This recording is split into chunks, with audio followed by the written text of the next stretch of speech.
Propofol IUPAC name is 2,6-diacylpropofenol. Its formula is C12H18O with a molecular weight of 178.271 grams per mole, and the brand name it goes by is Diprovan.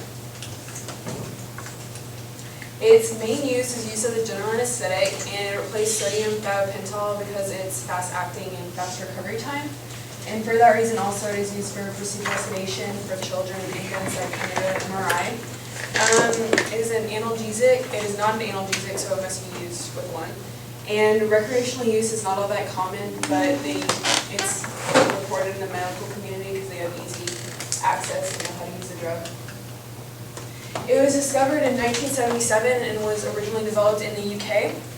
It started as a form solubilized in Propofol L.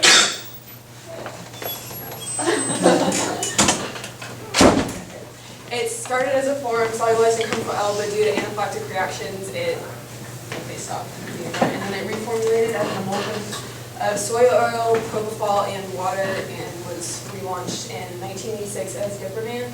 And the newer formulas contain sodium metabisulfate, which is an antimicrobial agent because it is emulsified in a lipid, so you have bacteria growing around the injection site.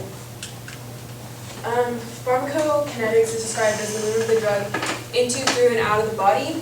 And propofol affects the GABA receptors on the brain. So you administer the drug through the plasma, and once an equilibrium is reached, and that takes about 1 to 3 minutes, the anesthesia effect will take place.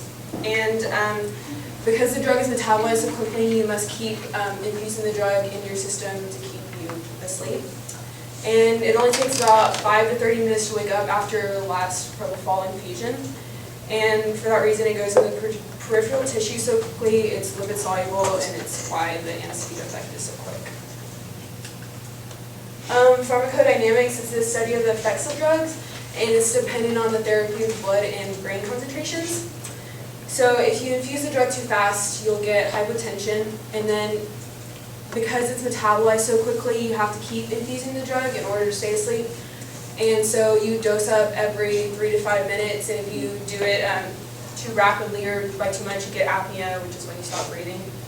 And the longer the duration of the procedure, the more likely you are to have apnea, so that's why you usually have a breathing tube if you're under propofol anesthesia. And some of the common side effects that when you wake up, you get nausea, coughing, skin rash, agitation, and confusion. Uh-oh. Hit the big fat one in the middle on the bottom. It should pull your presentation back up.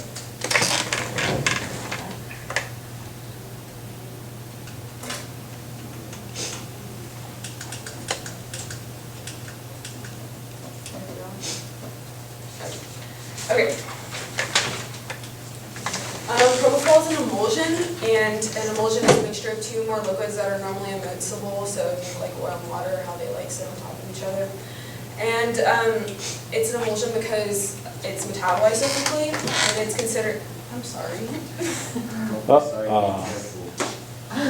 That's right, just keep going. I'll get it there.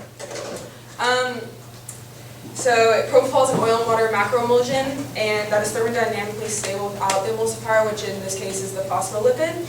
And the emulsions must be stable enough to stand through heat sterilization and have a shelf life of 2 years. And the emulsifier reduces the tension between the oil and the water, which allows them to stay mixed together. Okay.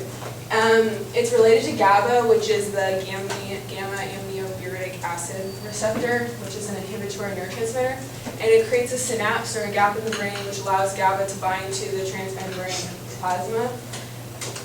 receptors in the plasma. And this causes hyperpolarization, which is when the negatively charged quiet ions go into the cell and the positively charged potassium ions fly out of the cell.